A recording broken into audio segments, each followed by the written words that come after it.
I think there was an element of finding your own way, but I mean, if you asked, you could certainly get help. Und obwohl sie sich dessen bewusst sind, denken sie nicht weiter darüber nach, da die Monarchie auf Kontinuität setzt. Die Spannungen in der königlichen Familie erreichten einen Höhepunkt, als Prinzessin Anne König Charles' letzten Wunsch enthüllte und damit die aktuelle Fehde zwischen Prinz William und Prinz Harry verschärfte. Was wünschte sich der König, bevor es zu spät war? Aeland? Warum implodierte alles?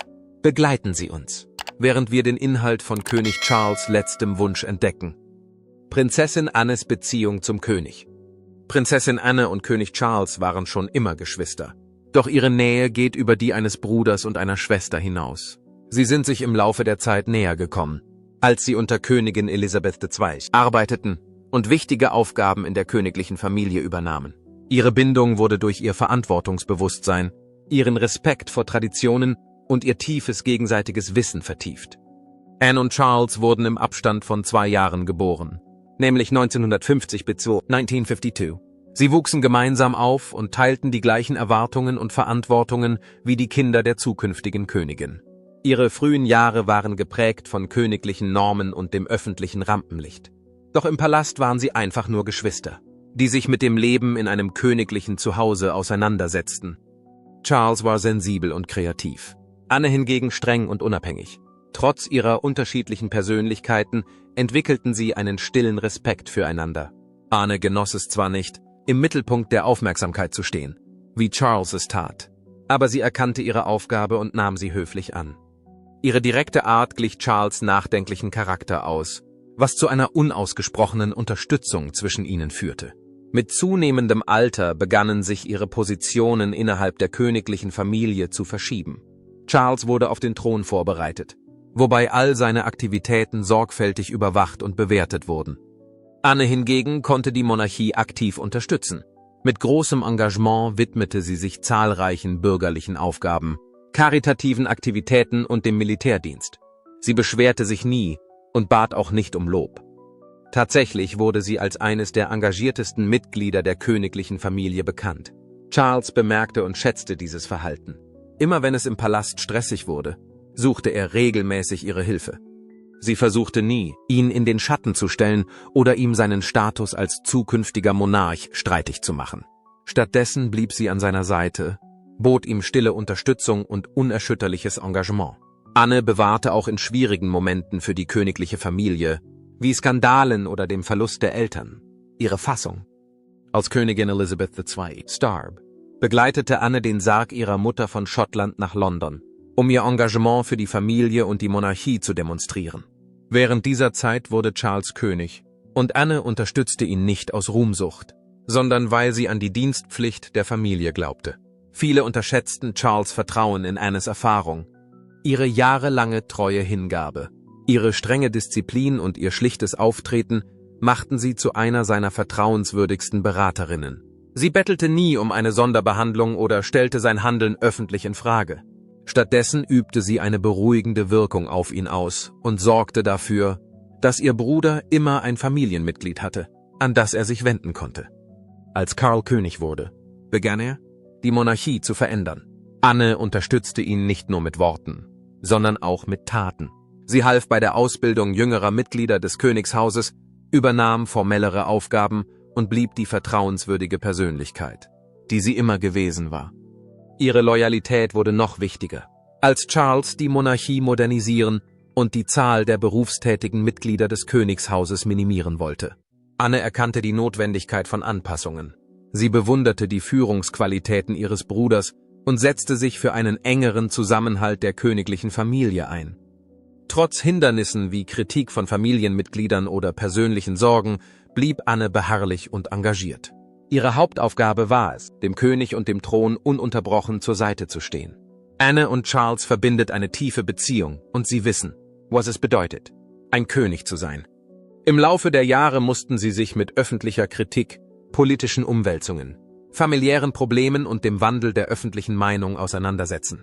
Trotzdem ist ihre Bindung stark geblieben. Sie brauchen keine großen Gesten, um ihre Liebe zueinander auszudrücken.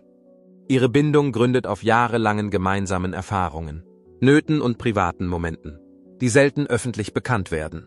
Obwohl Charles der Monarch ist, genießt Anne aufgrund ihres Pflichtbewusstseins, ihres Engagements und ihrer Ausdauer eine besondere Macht innerhalb der königlichen Familie. Sie ist eine der wenigen Personen, die ohne Zögern offen mit dem König sprechen kann.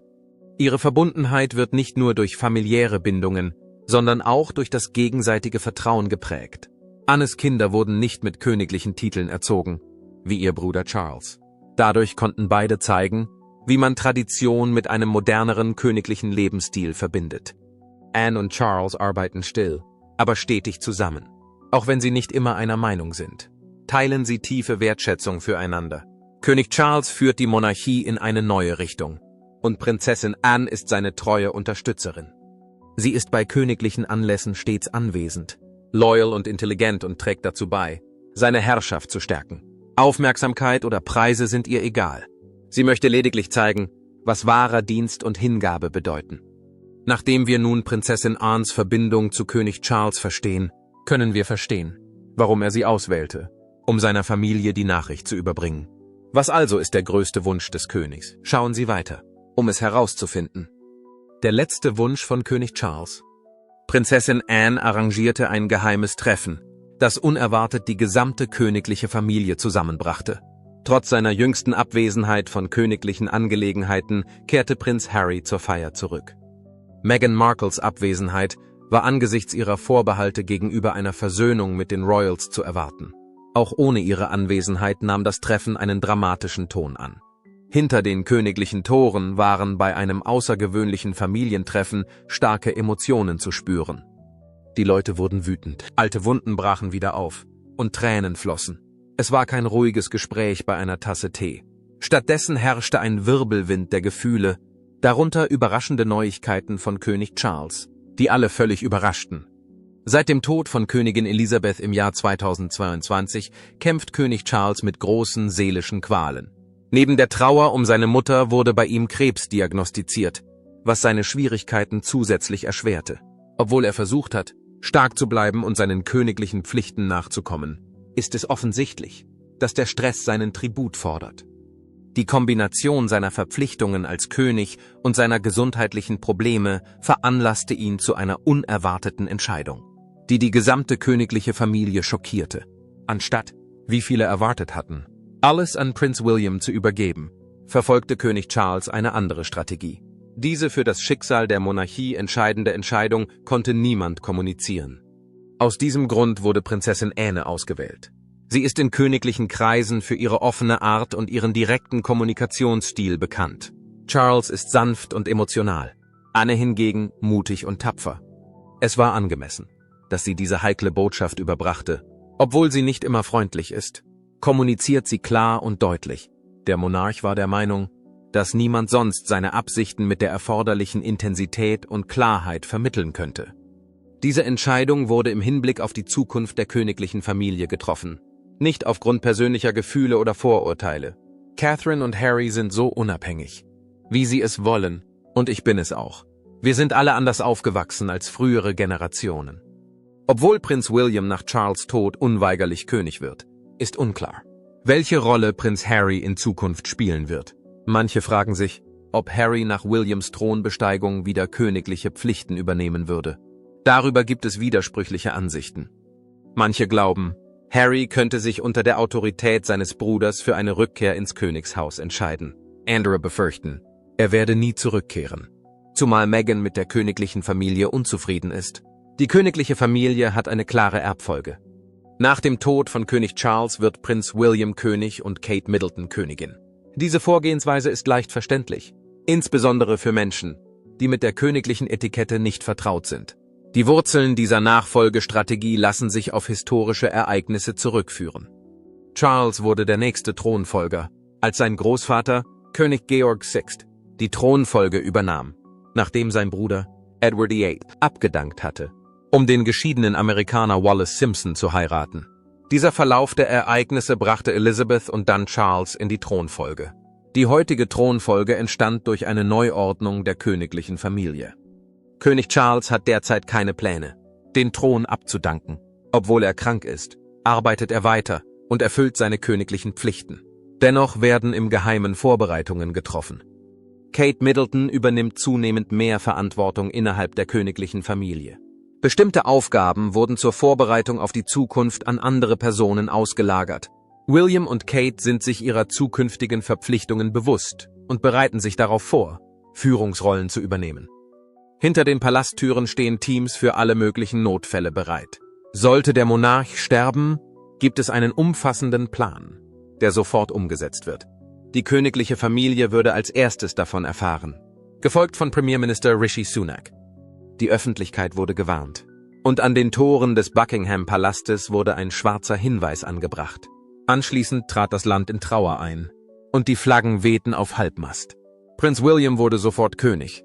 Seine öffentliche Krönung wurde jedoch Monate im Voraus geplant. König Charles wurde 8 Monate nach dem Tod von Königin Elisabeth gekrönt. Dasselbe geschah vor Williams Krönungszeremonie. Schon zu diesem Zeitpunkt wurde seine Rolle als König anerkannt. Und er begann sofort mit der Wahrnehmung seiner Aufgaben. Die sterblichen Überreste des verstorbenen Königs werden zur Westminster Abbey überführt und dort zur öffentlichen Aufbahrung ausgestellt, wie es bereits bei Königin Elisabeth der Fall war. Die Strategie für diese Überführung wurde bereits unter dem geheimen Namen Operation Menai Bridge vorbereitet, der sich auf eine berühmte Brücke in Wales bezieht, die mit König Charles' früherem Titel als Prinz von Wales in Verbindung gebracht wird. Operation Menai Bridge besteht bereits seit langem, wurde aber nach dem Tod von Königin Elisabeth renoviert. Es stellt sicher, dass alles reibungslos abläuft, wenn es soweit ist. Ähnlich wie bei Charles' Krönung im Jahr 2023 wird William nach Abschluss der Vorbereitungen ein großes Fest feiern. Derzeit trifft sich König Charles noch mit dem Premierminister und nimmt an wichtigen Veranstaltungen teil. Sollte sich sein Gesundheitszustand verschlechtern, könnte das Regency Act von 1937 in Kraft treten. Dieses Gesetz hilft in Fällen, in denen der König aufgrund von Krankheit oder Gebrechen seinen Pflichten nicht nachkommen kann. Es ermächtigt Prinz William, die Aufgaben des Monarchen zu übernehmen, sofern der amtierende König nicht zurücktritt oder verstirbt. Prinz William würde im Prinzip als König fungieren, ohne den Titel zu besitzen. Das Gesetz wurde zuletzt vor 200 Jahren angewendet, als König Georg III. Nicht regieren konnte und sein Sohn an seiner Stelle als Prinzregent fungierte. Damit das Regency Act in Kraft treten kann, müssen mindestens 3 von 5 wichtigen Autoritäten schriftlich zustimmen.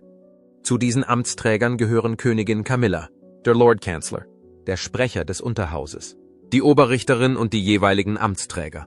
König Charles ist nicht verpflichtet, den Entscheidungsprozess zu genehmigen oder daran teilzunehmen. Stirbt König Charles vor Königin Camilla, ändert sich ihr Titel in Königin-Witwe, also die Witwe des Königs. Königin Camilla kann nicht wie die Frau von König Georg IV als Königin-Mutter bezeichnet werden, da Diana, die verstorbene Prinzessin von Wales und Mutter von William und Harry, diesen Titel bereits trägt.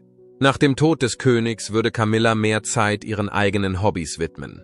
Sie wird wahrscheinlich weiterhin Organisationen unterstützen, insbesondere solche, die sich mit häuslicher Gewalt und Alphabetisierung befassen.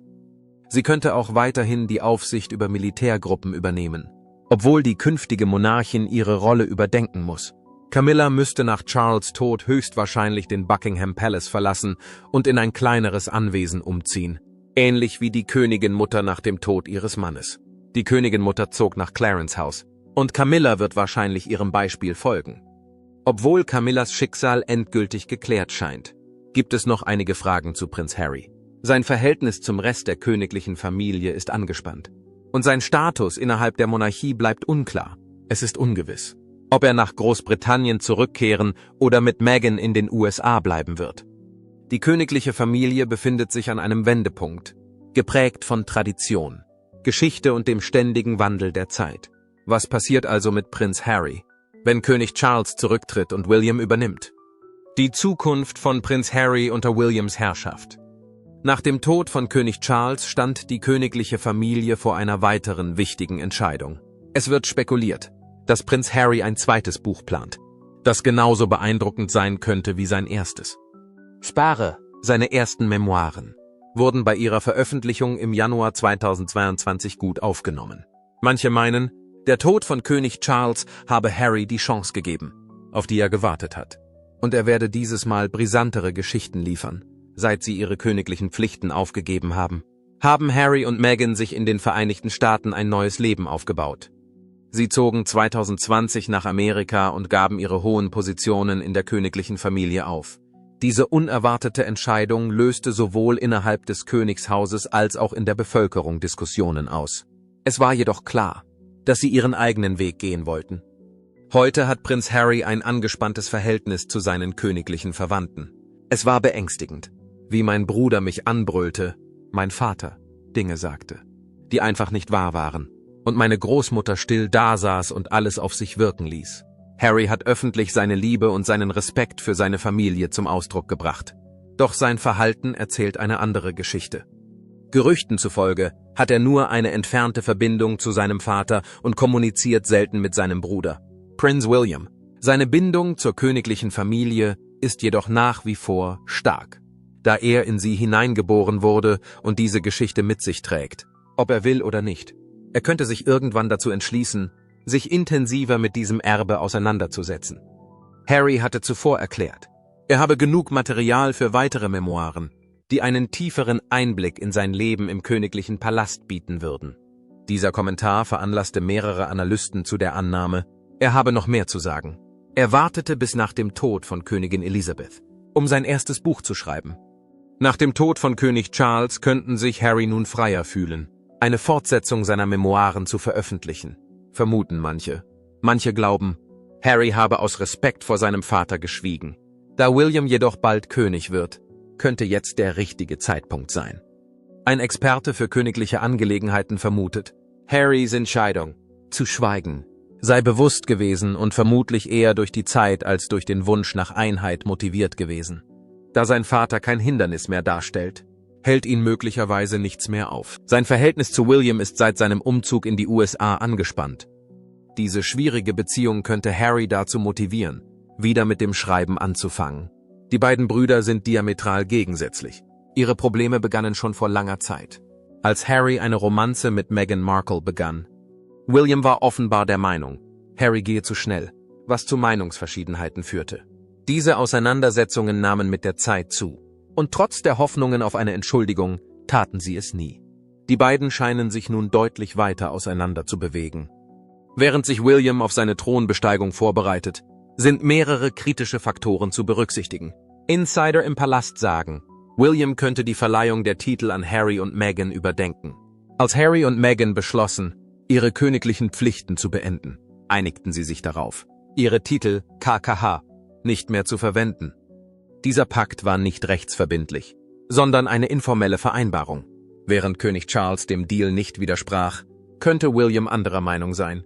Leute, die die königliche Familie kennen, behaupten, William sei verletzt und wütend auf Harry. William glaubt, Harry habe mit seinem Austritt aus der königlichen Familie und der öffentlichen Diskussion persönlicher Angelegenheiten eine Grenze überschritten. Manche behaupten sogar, William glaubt, Harrys Aktivitäten hätten der Monarchie geschadet. Sollte sich Williams Haltung nicht ändern, könnte er Harry und Meghan die königlichen Titel entziehen, sobald er König wird. Dies wäre nicht nur ein symbolischer Akt, es würde bedeuten, dass die königliche Familie und die Sussexes ihre Beziehungen vollständig abbrechen. William hält seine Pläne derzeit geheim. Er hält die Bräuche und Traditionen der Monarchie aufrecht, und William wollte nicht eingreifen, solange König Charles noch lebte. Er war sich des Jahresrhythmus bewusst, der sich also ändern wird. Und unsere Rolle bei der Unterstützung der Monarchie könnte sich leicht verschieben. Wer weiß? Williams Gedanken zu Harrys Entscheidungen sind jedoch weithin bekannt. Angehörige der Familie sagen, William könne unter seiner Führung rasche Entscheidungen treffen. Er könnte versuchen, die Anhänger der Monarchie von denen zu trennen, die dies nicht tun. Harry und Meghan haben die Grenzen ihrer Vereinbarung gelegentlich ausgetestet. Meghan veröffentlichte beispielsweise einen Social-Media-Beitrag, in dem sie sich selbst mit ihrem königlichen Titel bezeichnete. Das überraschte einige, obwohl der Beitrag von jemand anderem verfasst wurde. Selbst kleine Aktionen wie diese sorgen unter königlichen Vertretern für Kontroversen. Vor seinem Tod entschied sich König Charles jedoch, sich nicht in diese Fälle einzumischen. Er wollte die ohnehin schon angespannte Situation nicht noch weiter verschärfen. Einem Insider zufolge ist die königliche Familie über den aktuellen Status von Harry und Meghan informiert. Sie erfüllen keine offiziellen Aufgaben mehr. Das ist allgemein bekannt. König Karl sah keine Notwendigkeit, einen Kampf wegen etwas zu beginnen, das keine nennenswerte Gefahr darstellte. Als König dürfte William jedoch nicht mehr so tolerant sein. Hinter den Kulissen spielt sich etwas anderes ab, während sich das Familiendrama abspielt. Meghan Markle, bekannt dafür, öffentlichen Meinungsverschiedenheiten aus dem Weg zu gehen, verfügt dennoch über beträchtliche Macht. Ihre Handlungen, öffentlichen Auftritte und versteckten Signale beeinflussen die öffentliche Wahrnehmung der königlichen Familie und die Sicht der Monarchie auf sie. Meghan etabliert mit jedem Schritt eine eigenständige öffentliche Persönlichkeit, die sowohl unabhängig von der Monarchie als auch mit ihr verbunden ist. In Kalifornien baut sich Harry ein neues Leben auf, bleibt aber seinen königlichen Wurzeln tief verbunden. Da König Charles nicht mehr im Amt ist und William sich auf seine Nachfolge vorbereitet, könnte Harry darüber nachdenken, seine wahren Gefühle offen auszudrücken. Sein erstes Buch ermöglichte es ihm, sich auszudrücken, ein Publikum zu fesseln und Missverständnisse über seine Ansichten auszuräumen. Einige glauben jedoch, dass er nicht ganz ehrlich war und möglicherweise Material für später aufbewahrt hat. Es ist denkbar, dass er auf den idealen Moment gewartet hat, um alles zu enthüllen. Kate Middletons Reise ins Herz der Monarchie. Während der Krönung von König Charles III., die im Mai in der Westminster Abbey stattfand, waren alle vom Auftritt von Kate Middleton fasziniert. Wenn die Leute die Frau sahen, die später Königin werden sollte, konnten sie nicht anders, als sie anzustarren. Sie strahlte Eleganz und Selbstbewusstsein aus. In einem farbenfrohen Kleid von Alexander McQueen und einem funkelnden Kopfschmuck von Jess Collett. Ihre Kleidung war modisch. Ein entscheidender Wendepunkt in Kates Leben kam, als sie 43 Jahre alt war und den Übergang von einer bürgerlichen zur zukünftigen Königin bereits vollzogen hatte.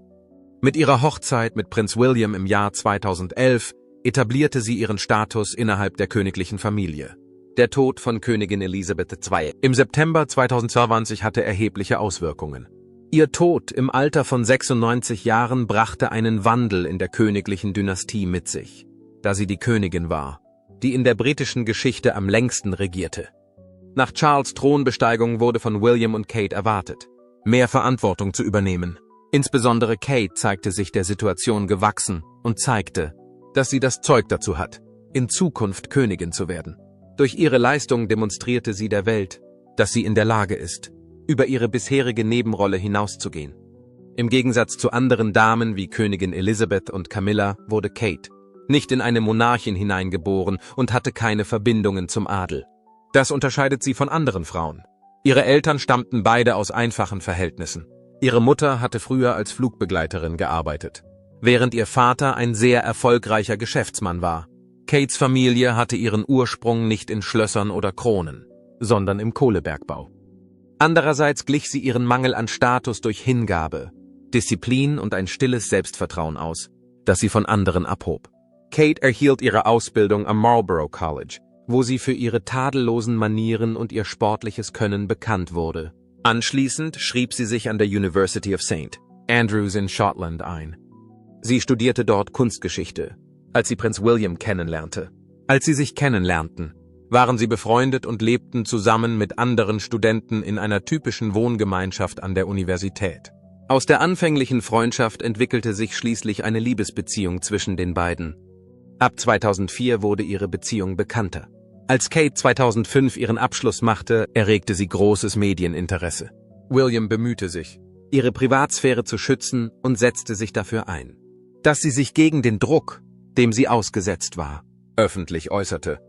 Im Jahr 2007 trennte sich das Paar vorübergehend, was in den Medien zu zahlreichen Spekulationen führte.